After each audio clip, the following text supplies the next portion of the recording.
বড় পরিকল্পনা করতে চাইলে গোপন রাখুন, বড় কিছু করতে চাইলে আলাদা হয়ে যান, মানুষের চোখ থেকে আলাদা হয়ে যান, লিখে রাখুন, সেভাবে করুন।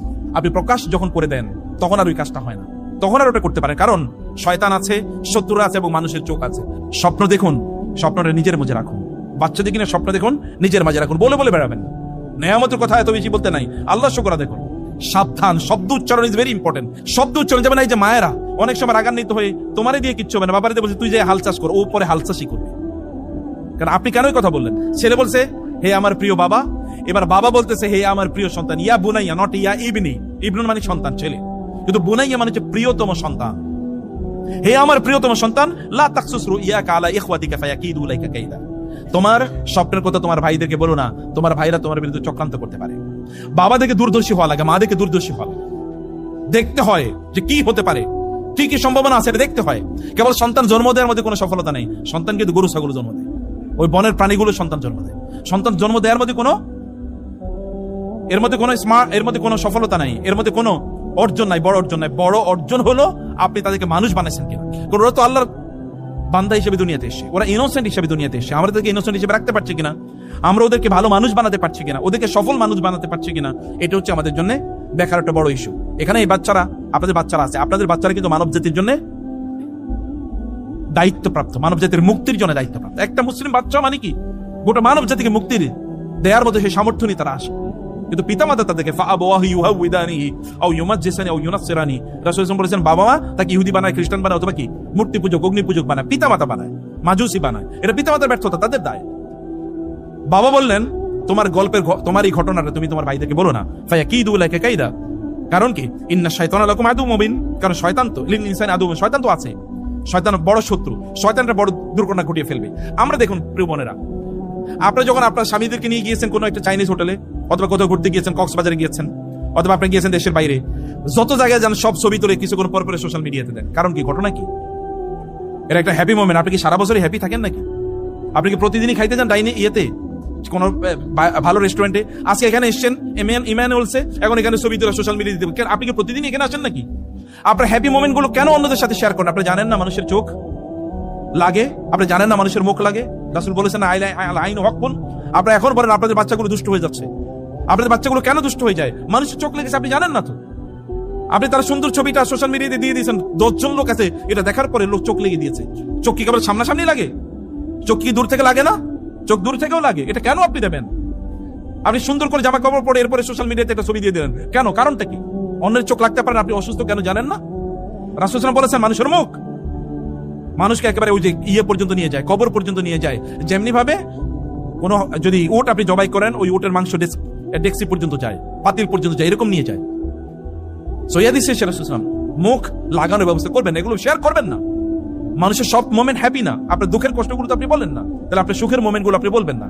রাসূল সাল্লাল্লাহু আলাইহি ওয়াসাল্লাম বলেছেন তোমাদের নেয়ামত গুলো গোপন করার মাধ্যমে এগুলোকে প্রোটেকশন প্রদান করো, কারণ নেয়ামত যদি গোপন না করো তাহলে তোমাদের এই নেয়ামত গুলো অন্যরা শেষ করে ফেলবে। সহিহ হাদিস। এবং অনেকে দেখবেন কোন একটা কাজ করব, কাজ করার আগে ঘটা করে চারিদিকে জানিয়ে দেয়। আমার ব্যক্তিগত জীবনে দেখেছি, কোন একটা কাজ করব এটা আগেই যখন ঘটা করে জানিয়ে দেয়, ওই কাজটা আর হয় না, কারণ মানুষের মুখ লেগে যায়। আপনি গোপন করে রাখুন। রাসূল সাল্লাল্লাহু আলাইহি ওয়াসাল্লাম বলেছেন তোমরা তোমাদের বড় পরিকল্পনাগুলো গোপন রেখে তারপরে এটাকে আল্লাহর কাছে সাহায্য চাও, তাইলে তোমরা এই কাজগুলো করতে পারবা। আপনি প্রকাশ যখন করে দেন তখন আর ওই কাজটা হয় না, তখন আর ওটা করতে পারে, কারণ শয়তান আছে, শত্রুরা আছে এবং মানুষের চোখ আছে, মানুষের মুখ আছে।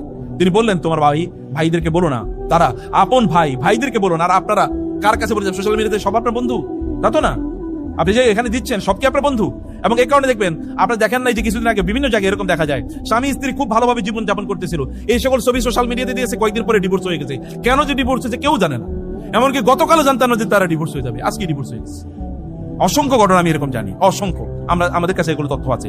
অতএব প্রিয় ভাইরা বোনেরা, আপনাদের সন্তানদের বা আপনাদের হ্যাপি মোমেন্ট গুলো, যেমন ইউসুফকে তার বাবা বলেছেন তোমার এই হ্যাপি মোমেন্টটা ভাইদের সাথে শেয়ার করো না, তাহলে তারা তোমাদের বিরুদ্ধে পরিকল্পনা করবে। এগুলো করার দরকার নাই। কষ্টের কথাগুলো বলার দরকার নেই, কষ্টের কথাগুলো বলবেন আল্লাহকে, আর ভালো কথাগুলোর জন্য আল্লাহর শুকর আদায় করবেন, আল্লাহর কৃতজ্ঞতা আদায় করবেন। বড় পরিকল্পনা করতে চাইলে গোপন রাখুন, বড় কিছু করতে চাইলে আলাদা হয়ে যান, মানুষের চোখ থেকে আলাদা হয়ে যান, লিখে রাখুন, সেভাবে করুন। আপনারা দেখেন যারা পৃথিবী চালায় ওরা বলে না আগামী বছর আমি এটা করবো। আপনি জানেন এখন থেকে 10 বছর পর, গত 3 বছর আগে এআই যে গোটা পৃথিবীকে নিয়ন্ত্রণ করবে কেউ কোনোদিন বলেছে, বুঝেছে? এখন আমি দেখেছি পর্যন্ত ব্রেনের মানে ইয়েগুলো হচ্ছে, কি বলে, সার্জারি গুলো হচ্ছে কিন্তু এর মাধ্যমে। ব্রেনের সার্জারি করছে যেটা এত জটিল, এটা কারণ কোনো মানুষ করতে গেলে বিপদ হয়ে যাবে, কারণ এআই দিয়ে করতেছে। এবং আমি দেখেছি এখন মেডিকেল মানে সার্জন যারা, অর্থাৎ যারা অপারেশন করে, এখন এআই অপারেশন করতেছে। কয়েকদিন পরে কোথায় গিয়ে দাঁড়াবে এই পৃথিবী বলেন আপনারা? কিন্তু ওরা কিন্তু করতেছে নীরবে, ওরা গোটা পৃথিবী শাসন করছে নীরবে। কে করতেছে আপনি জানেন না, কিন্তু আমরা কি একটা করবো, আমরা হয়তো তেলা পোকা মারবো, তার আগে ফেসবুকে আমি পোস্ট দিয়ে দিচ্ছি এখন আমি কামান নিয়ে যাইতেছি, অ্যাটম বোম নিয়ে যাইতেছি, কারণ তেলা পোকা মারবো। অবস্থাটা ওইরকম। এই কারণে কোনো কাজ হয় না আমাদের দিয়ে, মুসলমানদেরকে দিয়ে কোনো কাজ হয় না। আপনাদের কেউ স্বপ্ন দেখুন, স্বপ্নটা নিজের মাঝে রাখুন। বাচ্চাদের কিনে স্বপ্ন দেখুন, নিজের মাঝে রাখুন, বলে বলে বেড়াবেন। নেয়ামতের কথা এত বেশি বলতে নাই, আল্লাহ শুকর দেখুন। আল্লাহকে বলুন যে আল্লাহ তাআলা যিনি আপনাকে দিয়েছেন, তিনি বলেন তুমি এগুলো বলো না। আল্লাহ তাআলা বলেছেন এখানে যে সকল ব্যক্তিরা জানতে চায় তাদের জন্য এখানে আয়াত আছে, নিদর্শন আছে, অনেক শিক্ষার উপকরণ আছে। এখন দেখুন ঘটনাটা কি হচ্ছে। আল্লাহ তাআলা বলেন ইয ক্বালু লা ইউসুফু ওয়া আখুহু আহাব্বু ইলা আবিনা মিন্না ওয়া নাহনু উসবা ইন্না আবানা লাফি দালালিন মুবিন। ইউসুফের ভাইরা এবার 11 ভাই একত্রিত হলো। 10 ভাই, 11 ভাই না, ছোটজন তো তার ছোট ভাই। 10 ভাই এবার একত্রিত হলো এবং তারা বলল চলো আমরা ইউসুফকে হত্যা করি, অথবা তাকে কি এমন একটা দেশে তাকে ফেলে নিয়ে আসি যেন বাবা এখন কেবল আমাদেরকে ভালোবাসে। বাবারা ভালো করে শুনুন, মায়েরা ভালো করে শুনুন, এটা একটা জটিল একটা জায়গা। ইয়াকুব আলাইহিস সালাম এই কাজ করেননি বটে, কিন্তু ভাইরা মানে ইয়াকুব আলাইহিস সালামের ছেলেরা এটা মনে করতো যে বাবা শুধু ইউসুফকে বেশি ভালোবাসে এবং তার ভাইকে বেশি ভালোবাসে, আমাদেরকে ভালোবাসে না। অতএব বাবার ভালোবাসা পাওয়ার জন্য ওরে হত্যা করাই লাগবে। আমরা কখনো কখনো আমাদের বাচ্চাদেরকে হত্যাকারী বানাই। কিভাবে বানাই জানেন? এখনো আমাদেরকে, গত 2 দিন আগে একজন আমাদেরকে প্রশ্ন করলো, কোন একটা জায়গায় আমি আলোচনা করছিলাম পিতামাতার প্রতি অনুগত থাকা, পিতামাতা ইত্যাদি। তো বলে স্যার আমার মার প্রতি সাথে কি বাবার সাথে আমি ভালো আচরণ করবো আমার মা বাবার সাথে? বলে কেন? বলে আমার মা বাবা আমার ওই ভাই বোনদেরকে এত পরিমাণ ফেভার করে যে আমাকে কোনো ফেভারই করে না, এবং এই কারণে আমি বাসা থেকে বের হয়ে গেছি, আমি এখন বাসায় থাকি না, এখন আমি তার সাথে যোগাযোগ করি না। আপনি যে বলতেছেন যোগাযোগ না করলে, কথাবার্তা না বললে আমরা বরকত শূন্য, বা আমার কি করা উচিত? আমার করা উচিত কি? আমি কি তার সাথে যোগাযোগ রাখবো? দেখেছেন বাচ্চা ঘর থেকে বের হয়ে গেছে, থাকেই না, বাবা মার সাথে যোগাযোগই করে না, বলে আমি এখন অনেক ভালো আছি, টাকা পয়সা ইনকাম করি, কিন্তু আমার বাবা মার কথা শুনতেই মনে চায় না, কারণ তারা আমার উপর জুলুম করেছে। সন্তানদেরকে ভালোবাসার ক্ষেত্রেও মুহাম্মদ রাসূলুল্লাহ একমাত্র ব্যক্তি মানব ইতিহাসে যিনি সন্তানদেরকে ভালোবাসার ক্ষেত্রে জাস্টিস করতে বলেছেন। রাসূলুল্লাহ সাল্লাল্লাহু আলাইহি ওয়াসাল্লাম বসেছিলেন, এর মধ্যে একজন সাহাবী তার পাশে বসা ছিল, তার একটা ছেলে এসছে, ছোট ছেলে। আসার পরে রাসূলুল্লাহ সাল্লাল্লাহু আলাইহি ওয়াসাল্লাম দেখলেন উনি ওই ছেলেটাকে কি করেছেন, চুমু দিয়েছেন, চুমু দিয়ে তার কোলে বসিয়েছেন। এরপরে তার ছোট মেয়েটা এসছে, মেয়েটা আসার পরে তাকে চুমু দেন নাই, কোলেও বসানো, পাশে দাঁড়া করে রেখেছেন। রাসূল বললেন তুমি এই দুজনের মধ্যে কি করো নাই? ইনসাফ করো নাই, আদল করো নাই, চুমু দেওয়ার মধ্যে আদল করে নাই। এই মানুষ কোথায় পাবেন আপনি? এই দিন কোথায় পাবেন আপনি? ওটা চুমু দেওয়ার মধ্যে তুমি আদল করো না। ওকে চুমু দিয়েছো, তাকে চুমু দাও, তাকে কোলে বসেছো, তাকেও কোলে বসাও, এটাই আদল। যদি ইমোশনাল ইস্যুতে যদি জাস্টিস করতে হয়, তাহলে অর্থনীতির ইস্যুতে কিভাবে জাস্টিস করবেন আপনি? কাউকে আপনি একটু বেশি ভালোবাসলেন, কাউকে একটু, কিছু কিছু সন্তানরা বলে মা কেবল আমারই দোষ দেখে, এটা মায়ের দোষ, এটা মায়ের প্রবলেম। কেন সন্তানকে ইমপ্রেশন দিতে পারলো না? বাবা কেবল ওকেই ভালোবাসে, কেন এটা ইমপ্রেশন দিতে পারলেন না? এবং আপনার সন্তানদেরকে আপনি নষ্ট করছেন, আপনি জানেন, ওদেরকে আপনি নষ্ট করছেন। এটা করবেন না, সবাইকে সমান চোখে দেখা। হ্যাঁ, এটা ইমোশনাল ইস্যু, তো সমান্তর, এটা তো আপনি পাল্লা দিয়ে ভাগ করতে পারবেন না, কিন্তু আপনি কমপক্ষে প্রদর্শন করুন। কোন সন্তান একটু বেশি ভালো, একটু বেশি, কেউ একটু এগিয়ে আছে, কেউ একটু দিনদার, তার প্রতি আপনার ভালোবাসা বাড়তে পারে। যেমন ইউসুফ আলাইহিস সালাতু ওয়াস সালামের প্রতি তার বাবার ভালোবাসা একটু বেশি ছিল, এটা ইনজাস্টিস না, কিন্তু এটা যেন প্রদর্শিত না হয়, অন্যের জন্য এটা মনে না করে। দেখেছেন ভাইয়েরা কি বলছে? তারা বলছে যে বাবা ওকে বেশি ভালোবাসে, ইয়াখলু লাকুম ওয়াজহু আবিকুম, বাবা তাইলে তোমাদেরকে বেশি ভালোবাসে, তোমাদের দিকেও তাকাবে, তোমাদেরকেও ভালোবাসবে। ওয়া তাকুনু মিন বাদি কওমান সালিহিন, ঠিক আছে, এটা একটা মনস্তত্ত্ব, সাইকোলজি। ওয়া তাকুনু মিন বাদি কওমান সালিহিন, আগে ওরে মারি, এরপরে আমরা ভালো মানুষ হয়ে যাবো। যেমন এখন আপনারা অনেকেই মনে করেন এখন তো ইয়াং ম্যান, একটু ফষ্টি করি, এই বয়সে তো একটু আকাম কুকাম করবেই, একটু হারাম ইনকাম করি, এরপরে ভালো হয়ে যাবো, হজ করে এরপরে ভালো হয়ে যাবো। আচ্ছা এখন তো এই বয়সে একটু খারাপ কাজ করি, এরপরে আমরা দিনদার আল্লাহওয়ালা হয়ে যাবো। এই জাতীয় মানসিকতা একটা কুফরি মানসিকতা। আপনি কি জানেন যে এরপরে আপনি কতদিন বেঁচে থাকবেন? আপনি তো মারাও যেতে পারেন।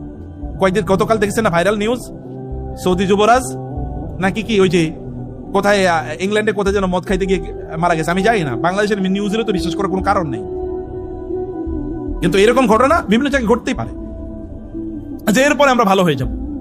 এরকম একটা মানসিকতা লালন করা, এটা আল্লাহ সুবহানাহু ওয়া তাআলার বিরুদ্ধে একটা বিদ্রোহ। এরকম কোনো মানসিকতা লালন করার কোনো সুযোগ আমাদের কোনো অবস্থায় নাই। আচ্ছা, ইউসুফ আলাইহিস সালাতু ওয়াস সালামকে আমি এবার আয়াতগুলো ধরে ধরে আলোচনা না করে সংক্ষেপে আপনাদেরকে বলি। ইউসুফ আলাইহিস সালামকে তারা হত্যা করার জন্য কি করলো? নিয়ে গেল, বাবাকে বললো বাবা একটু ইউসুফকে দাও আমাদের সাথে খেলতে। বাবা কিন্তু আগে আশঙ্কা, কারণ বাচ্চাদের ব্যাপারে বাবার নজরদারি আছে, এই ছেলেদের মধ্যে একটু দুষ্ট প্রবণতা আছে। না না, তোমরা ইউসুফকে যদি নিয়ে যাও তাহলে সে কি করবে, তোমরা হয়তো তাকে নিয়ে খেলতে যাবে, তোমরা তার ব্যাপারে একটু অন্যমনস্ক হয়ে যাবে, এরপরে নেকড়ে বাঘ এসে তাকে খেয়ে ফেলবে। বলে বাবা কি বলেন, ওয়ানাহনু উসবা, আমরা একটা দল, আমরা এতগুলো ভাই, আমাদের সামনে আমাদের ছোট ভাইকে খেয়ে ফেলবে না, হতে পারে না। তারা বাবাকে ফুসলালেন, বাবা তাদের কথা রাজি হলো, ছেলেকে দিয়ে দিল। ছেলেকে দিয়ে দেওয়ার পরে তারপরে কি করেছে, তারা ইউসুফ আলাইহিস সালামকে নিয়ে গেলেন। ইউসুফ আলাইহিস সালামকে তারা হত্যা করার জন্য পরিকল্পনা করলেন। বড় ভাই বললেন না, তাকে হত্যা করো না, বরং কূপে নিক্ষেপ করো, অন্তত বাঁচুক। এরপরে লোকেরা তাকে কি নিয়ে যাবে অন্য জায়গায়, তাকে ইয়ালতাকিদু বাদুস সাইয়ারা, তাকে নিয়ে যাবে কোনো ব্যবসায়িক দল, এরপরে তাকে বিক্রি করে দেবে। আমাদের কাজও হইল এবং সেও বেঁচে গেল, এরকম একটা কিছু। বড় ভাইয়ের কথা তারা মেনে নিল। ইউসুফ আলাইহিস সালামকে ওইখানে তারা ওই কূপের মধ্যে তারা ছুড়ে ফেললো। এরপরে ইউসুফ আলাইহিস সালাতু ওয়াস সালামের জামা কাপড় নিয়ে বাবার কাছে আসছে কখন, ওয়াজা ও আবাহুম ঈশা আন ইয়াবকুন, বাবার কাছে এসে এশার সময় কাঁদতে কাঁদতে।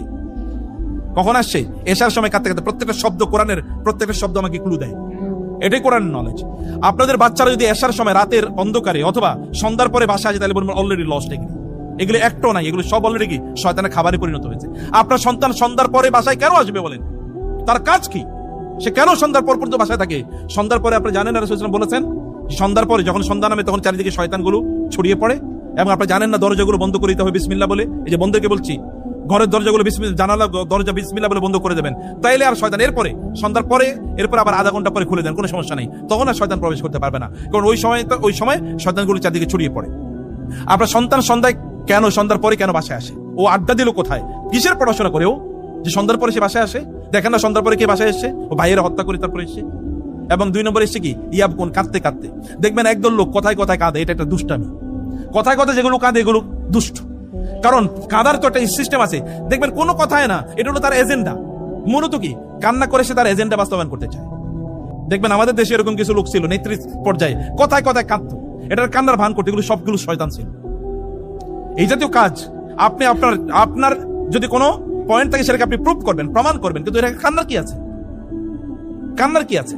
সুলাইমান আলাইহিস সালামের ঘটনা এরকম একটা বর্ণনা আছে যে সুলাইমান আলাইহিস সালাতু ওয়াস সালাম এর কাছে ওই যে বিচারের ব্যাপারে এসে, যে কাজী শুরাইয়ের কাছে এরকম 2জন নারীর একটা ঘটনা এসে, তো একজন নারী কি করেছে, কান্না করে বলতেছিল যে না না এরকম। কাজী শুরাই বলছে না তুমি অপরাধী, গিলটি। আমরা বলি মহিলা কাঁদতেছে, আপনি তার পক্ষে সেনা রায় দেবেন। বলে না, আল্লাহ তাআলাই বলছে কান্না করে যেগুলি কথা বলে এগুলি মিথ্যাবাদী, অতএব আমি বুঝতে পারছি এটা মিথ্যাবাদী, এবং ঘটনা তাই পাওয়া গেছে পরবর্তীতে মিথ্যাবাদী। বাবার কাছে এসে তারা রাতের বেলায় এবং কান্না করতে গিয়ে এবং বলছে ক্বালু ইয়া আবানা ইন্না যাহাবনা নাস্তাবিক ওয়া তারাকনা ইউসুফা ইনদা মাতাইনা ফাআকালু যিবরু ওয়া মা আনতা বিমুমিনিন লানা ওয়ালাউ কুননা সাদিকিন। দেখেন ল্যাঙ্গুয়েজ কি, কোরআনিক ল্যাঙ্গুয়েজ, অসাধারণ। বলেছেন বাবা আমরা তো একটু খেলতে গিয়েছিলাম, দৌড় প্রতিযোগিতা অংশগ্রহণ করেছিলাম, ইউসুফকে আমাদের জামা কাপড়গুলোর কাছে রেখে গিয়েছি, এসে দেখি তাকে তো নেকড়ে বাঘ খেয়ে ফেলছে। ওই যে বাবা আগে কি বলছে, নেকড়ে বাঘ তোমাকে খেয়ে ফেলবে, সাবধান। শব্দ উচ্চারণ ইজ ভেরি ইম্পর্টেন্ট। দেখেছেন নবী ছেলের ব্যাপারে যা বলছে তাই করছে। শব্দ উচ্চারণ যাবে না। এই যে মায়েরা অনেক সময় রাগান্বিত হয়ে তোমারে দিয়ে কিচ্ছু হবে না, বাবারে দিয়ে বলছে তুই যে হাল চাষ কর, ও পরে হাল চাষই করবে। কারণ আপনি কেন কথা বললেন, আপনি বলতে পারেন না। ওই যে দেখেন আপনারা সৌদি আরবে বাইতুল্লাহর একজন ইমামের নাম ছিল কি জানো, তার নামটা ভুলে গেছে, আফ্রিকান। তো তার মা তার উপর রাগ করে, তারপরে তারে বলতো, খুব দুষ্টামি যখন করতো, রাগ করে বলতো তোরে আল্লাহ তাআলা কাবা শরীফের ইমাম বানাক। এবং নিউ ইয়র্ক টাইমসে তার এরকম ইন্টারভিউ এসছে, নিউ ইয়র্ক টাইমসে, আমি সেখান থেকে তার ইন্টারভিউ পড়েছি। পরবর্তীতে কি হচ্ছে, তাকে সত্যিকার অর্থেই তিনি বাইতুল্লাহর ইমাম হয়েছেন। ওই মাঝে রাগ করে বলতে আল্লাহ তোরে কাবা শরীফের ইমাম বানান। কারণ আপনি যদি আপনার বাচ্চারে এরকম একটা তুলনা দেন তাহলে তাই হবে। ইউসুফের বাবা ভুল ক্রমে শুধু এতটুকু বলছে যে তাকে নেকড়ে বাঘ খেয়ে ফেলবে, ওই ছেলেরা ওইটাই ক্লু নিছে, এগুলো বলতে নাই। কখনো কখনো আপনি রাগ করে বলেন, কখনো কখনো তুই গোল্লায় যা, ও গোল্লাই যাবে, কারণ ওই সময় হয়তো ফেরেশতারা বলছে আমিন, আল্লাহ বলছেন ঠিক আছে কবুল করে নিলাম, শেষ। কিন্তু এই জন্য রাসূল বলেছেন যে তোমরা তোমাদের সন্তানদের, তোমাদের নিজেদের এবং তোমাদের প্রপার্টির উপর তোমরা লানত দিও না, কারণ ওটা হতে পারে আল্লাহ উঠিয়ে কবুল করে নেবেন। আমি বহু মাকে জানি তার সন্তানের ব্যাপারে কেবল একটা কথা বলেছে, আমি তোর চেহারা দেখতে চাই না, এবং আল্লাহর কসম আমি জানি, আমি নিশ্চিত করে জানি ওর লাশটাই ওর মার কাছে গেছে পরে, ওই দিনই লাশটাই গেছে, আর ও মা তার চেহারাটা দেখে নেই। আমি তোর লাশটাই শুধু দেখতে চাই, আমি তোর চেহারা দেখতে চাই না, আর দেখে নাই চেহারা। বাবার এরকম করবেন না, সাবধান শব্দ চয়ন, কারণ আপনি এমন একটা পজিশনে আছেন, আপনি যখন বলছেন তখন ফেরেশতারা, আপনি জানেন না কোন অবস্থায় আছেন, আপনি ফেরেশতারা কবুল করে নিতে পারে। ওই যে বাবা বলছে, ছেলেরা এসে ওই কথা বলছে, ফাকারা হুযাইবু হতে পারে। ইব্রাহিম যদি ইয়াকুব আলাইহিস সালামের কথা না বলতেন তাহলে এটা হতো। এবং এই ঘটনাটা আরো পরে আছে। আপনারা জানেন ইউসুফ আলাইহিস সালাতু ওয়াস সালামকে ওই যে নারীরা যখন তাকে প্রলোভন দিচ্ছিল, তখন ইউসুফ আলাইহিস সালাম বলছেন রব্বিস সিজনু আহাব্বু ইলাইয়া মিম্মা ইয়াদউনানি ইলাই, আল্লাহ আমি এদের এই প্রলোভন থেকে বাঁচার জন্য প্রয়োজন আমার কারাগারে পাঠাও। আল্লাহ তাআলা ওরে কারাগারেই পাঠিয়েছেন। যদি তিনি বলতেন যে আল্লাহ কারাগার দরকার নেই, আল্লাহ আমাকে এদের প্রলোভন থেকে আপনি আমাকে বাঁচান, তাহলে আল্লাহ সুবহানাহু ওয়া তাআলা কারাগারে পাঠাতেন না। যেহেতু বলছেন কারাগারে পাঠান, এই কারণে আল্লাহ তাআলা কারাগারে পাঠাইছেন। শব্দ is very important, word is very important. আপনি কোন ওয়ার্ড উচ্চারণ করছেন? এত পাওয়ারফুল শব্দ, এত পাওয়ারফুল শব্দের মাধ্যমে সব ঘটে যায়। বুঝতে পেরেছেন? যাই হোক, ইউসুফ আলাইহিস সালাতু ওয়াস সালামের ভাইয়েরা এসে বলল এই অবস্থা, কিন্তু তারা নিয়ে এসেছিল কি বলেন তো? ওয়াজাউ বিদামিন কাযিবিন, আল্লাহ বলছেন ওরা মিথ্যা রক্ত নিয়ে এসেছে। ইউসুফ আলাইহিস সালামের জামা কিন্তু 3 সময়ে তার জন্য মুজিজা হিসেবে কাজ করছে। জামা, একটা পাঞ্জাবি, কামিজ। আমাদের দেশে তো মহিলাদের জামারে বলে কামিজ, বলে না? আর পুরুষের জামারে বলে পাঞ্জাবি। আসলে কামিজ মানে পাঞ্জাবি। কোরআনে বলছে ইউসুফ আলাইহিস সালামের জামা 3টা সময় তার জন্য মুজিজা হিসেবে কাজ করছে। এই সময় জামার মধ্যে রক্ত লাগিয়ে নিয়ে আসে, কিন্তু এই জামায় নেকড়ে বাঘ খাইলে রক্তেও জামার মধ্যে লাগলো, কিন্তু জামাটা কি অক্ষুণ্ণ? এটা কেমনে হয়? জামাটা তো কি হবে, এটা সেরাটেরা হবে, কিন্তু জামা ছিল না, অক্ষত জামা। এসে বলছে তারা তো নেকড়ে বাঘ খেয়ে ফেলছে। তাহলে কি নেকড়ে বাঘ এত বুদ্ধিমান যে জামাটা খুইলা তারপরে তারা খাইছে? বাবা দেখে বললো যে না, তোমরা তো কি, তোমরা পথভ্রষ্ট, তোমরা মিথ্যা বলছো, আমি জানি তোমরা মিথ্যা বলছো। 2 নম্বরে জানেন কি জামা কখন তাকে বাঁচাইছে? ওই যে ইউসুফ আলাইহিস সালাতু ওয়াস সালামের বিরুদ্ধে ওই যে মহিলা যখন তার বিরুদ্ধে অভিযোগ দিল, এখন ওইখানকারই ওই বাসারই একটা শিশু মানে মাত্র মায়ের দুধ খাচ্ছে, মাত্র ভূমিষ্ঠ হয়েছে। এই শিশু বলল যে আপনারা একটু দেখেন তার জামা কি পিছন থেকে ছিঁড়া না সামনে থেকে ছিঁড়া? যদি সামনে থেকে ছিঁড়া হয় তাহলে তিনি অপরাধী, আর যদি পিছন থেকে ছিঁড়া হয় তাহলে তিনি কি সত্যবাদী। এবং দেখা গেল জামা পিছন থেকে ছিঁড়া। দ্বিতীয়বার তাকে জামা বাঁচাইছে। এবার তৃতীয়বার কখন জানেন? ইউসুফ আলাইহিস সালাম বাবা কিন্তু তার ব্যাপারে কাঁদতে কাঁদতে অন্ধ হয়ে গেছে। অন্ধ হয়ে যাওয়ার পর এবার ইউসুফ আলাইহিস সালাম বললেন ভাইদেরকে, যাও আমার জামাটা নিয়ে বাবার কাছে যাও, জামাটা ভাইয়ের বাবার কাছে নিয়ে যাও। জামাটা বাবা দেখার পরে কি হয়েছে? তিনি আবার তার চোখ ফিরে পেয়েছেন, তার অন্ধত্ব শেষ হয়ে গেছে, তিনি আবার চোখ আগের মতো চোখ হয়ে গেছে। একটা জামা, একজন মানুষ যদি আল্লাহওয়ালা হয়, তার জামা পর্যন্ত তার জন্য মুজিজা বা কারামতের মতো করে কাজ করতে পারে, যেমন ইউসুফ আলাইহিস সালামের জন্য করেছে, ইউসুফ আলাইহিস সালামের জন্য যেমন করেছে। অর্থাৎ আমরা আমাদের সন্তানকে কিন্তু আমরা আল্লাহওয়ালা বানাই, তাহলে কি হয় দেখেন। ইউসুফ আলাইহিস সালাম তার বাবা তাকে কি শিক্ষা দিল ছোটবেলা? এখানে কিন্তু কূপে ভাইয়েরা তাকে নিক্ষেপ করেছে। কূপ থেকে একদল ব্যবসায়ী তাকে এখান থেকে তুলে নিয়ে গেছে, তুলে নিয়ে তারপরে তাকে মিশরের বাজারে বিক্রি করেছে। তখন কিন্তু কৃতদাস বিক্রি হতো গরু ছাগলের মতো বাজারে। এবং ওই মিশরের তৎকালীন গভর্নর আজিজ মিশর মানে মিশরের গভর্নর। মিশর তো এটা মিশর মানে মিশরের সাম্রাজ্য মানে কিন্তু শুধুমাত্র এতটুকু না, বিশাল একটা সাম্রাজ্য, আর অনেক দেশের সাথে আছে। এই মিশরের এই এতটুকু জায়গায় যিনি গভর্নর ছিলেন, তিনি এই ছেলেটাকে তুলে বাজারে থেকে কিনে নিয়ে গেলেন এবং তার স্ত্রীকে বলে তোমার জন্য নিয়ে এসেছি এরকম একটা ছেলে, দেখতে খুবই সুন্দর। তিনি যখন বড় হলেন, একটা ইয়াং ছেলে যখন, মানে এমনি তো ইউসুফ, তিনি বাবার কি, তিনি তার বাবা হচ্ছে নবী, আবার আরব, অতএব আবার ইয়াং ম্যান। এবং এছাড়া রাসূল সাল্লাল্লাহু আলাইহি ওয়াসাল্লাম বলেছেন তাকে সৃষ্টির অর্ধেক সৌন্দর্য আল্লাহ তাআলা দিয়েছেন, মানে কি পরিমাণ সুন্দর। এবং যখন তিনি ইয়াং টকবকি যুবক, তখন তো তার প্রতি একটু আকর্ষণ লাগবেই, ওই মহিলা তার প্রতি আকর্ষিত হয়ে পড়েছে এবং তাকে খারাপ কাজে উদ্বুদ্ধ করেছে। কিন্তু দেখেন ইউসুফ আলাইহিস সালাতু ওয়াস সালাম বাবার কাছ থেকে কি শিক্ষা পেলেন? তিনি কিন্তু ওইখানে, বাবা এখনো নাই, ছোটবেলায় তিনি হারিয়ে গেছেন। কি শিক্ষা তিনি পেলেন? ঘরের অন্ধকারে, চারিদিকে দরজা বন্ধ, কেউ নাই, তিনি এবং ওই নারী, তারপরে তিনি ওইখান থেকে পালাচ্ছেন দরজা খোলার জন্য। দরজা কিন্তু বন্ধ, কিন্তু তারপরে তিনি সেখান থেকে পালাচ্ছেন। এই দরজা খুললো কে? কোরআনে কোথাও নাই দরজা কে খুললো। দরজা কে খুলে দিয়েছে?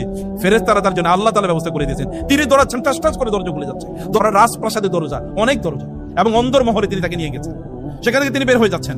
বাঁচার জন্য এভাবে দৌড়াতে হয়। আপনি ফেসবুকে একটা ছবি দেখার পরে দৌড়ান কিনা বলেন? আমরা যখন ওইখানে সিনেমার পোস্টার দেখি আমাদের দেয়ালগুলোতে, তখন আমরা আরেকবার তাকাই কিনা? আরেকবার তাকাই। অথচ ইউসুফ আলাইহিস সালাম দৌড়াইছেন, কিন্তু আমরা দৌড়াই নাই। আমাদের চরিত্র কিভাবে রক্ষা হবে, বা আমরা কিভাবে এরকম আল্লাহওয়ালা হবো? ইউসুফ আলাইহিস সালাম ওইখান থেকে দৌড়ে, তিনি ওইখান থেকে বের হওয়ার জন্য তিনি দৌড়ে এসেছেন। আমরা যখন ইউটিউবে, রাতের অন্ধকারে ইউটিউবে দেখি, নীল সিনেমা দেখি, ও দেখেন আমরা টেলিভিশন দেখি, কি ইউসুফ আলাইহিস সালাম কি করেছেন? তিনি শিক্ষা পেয়েছেন বাবার কাছ থেকে। আমাদের সন্তানকে এমন শিক্ষা দেওয়া দরকার যে কেউ নাই, আমরা নাই, কিন্তু তারপরেও তারা জানেন তাদের আল্লাহ আছেন, রব আছে। এখানে এই নারীর প্রলোভনে তিনি সাড়া দেন নাই, নারীর প্রলোভনে তিনি সাড়া দেন নাই। প্রলোভনে সাড়া না দেওয়ার কারণে আল্লাহ সুবহানাহু ওয়া তাআলা, তিনি কারাগারে গিয়েছেন বটে, কিন্তু কারাগারে আল্লাহ সুবহানাহু ওয়া তাআলা সেখান থেকে তাকে নিয়ে এসে মিশরের সম্রাট বানিয়েছেন, এখানকার গভর্নর সম্রাট বানিয়েছেন। যদি দিন আপনি প্র্যাকটিস করতে পারেন, আল্লাহ তাআলা এই দুনিয়া আপনার পায়ের তলায় এনে ফেলে দেবেন। যেমন রাসূল সাল্লাল্লাহু আলাইহি ওয়াসাল্লাম, আমি শুরুই করেছিলাম, রাসূল সাল্লাল্লাহু আলাইহি ওয়াসাল্লামকে ওরা হত্যা করার জন্য পরিকল্পনা করেছে, যেমন ইউসুফকে হত্যা করার জন্য পরিকল্পনা করেছে। ইউসুফ আলাইহিস সালাম এখান থেকে চলে গেছেন কোথায়? মিশরে। রাসূল এখান থেকে চলে গেছেন কোথায়? মদিনাতে। ইনি গিয়ে মিশরের প্রেসিডেন্ট হয়েছেন, আর উনি গিয়ে মদিনার প্রেসিডেন্ট হয়েছেন। বুঝতে পেরেছেন? দুইজনই আল্লাহর জন্য কাজ করেছে, দুইজনই দিনের জন্য, দুইজনই তাদের ইন্টিগ্রিটি রক্ষা করেছে, দুইজনই তারা সৎ ছিল, দুইজনই তারা মানুষের জন্য কাজ করেছে। এবং পুরো গল্পের মধ্যে 3টা স্বপ্ন আছে না? ইউসুফ আলাইহিস সালাম প্রথম স্বপ্ন দেখছেন, তারপরে স্বপ্ন দেখছে কি? ওই যে কারাগারে 2 কারা বন্দী, তারা দুজন স্বপ্নে দেখেছে। আর সর্বশেষ স্বপ্ন কার ছিল? মিশরের সম্রাটের। স্বপ্ন ইজ ভেরি ইম্পর্টেন্ট। আপনারা স্বপ্ন দেখুন প্লিজ, নিজেদেরকে নিয়ে এবং সন্তানদেরকে নিয়ে। বুঝতে পারছেন? আল্লাহ সুবহানাহু ওয়া তাআলা আমাদেরকে সত্যিকার অর্থেই আমরা যেন ইউসুফ আলাইহিস সালাতু ওয়াস সালামের মতো হতে পারি, এবং আমরা যেন আমাদের সন্তানদেরকে ইউসুফের মতো তৈরি করতে পারি আলাইহিস সালাম। আল্লাহ তাআলা সেই তৌফিক আমাদেরকে দান করুন। আল্লাহুম্মা আমিন।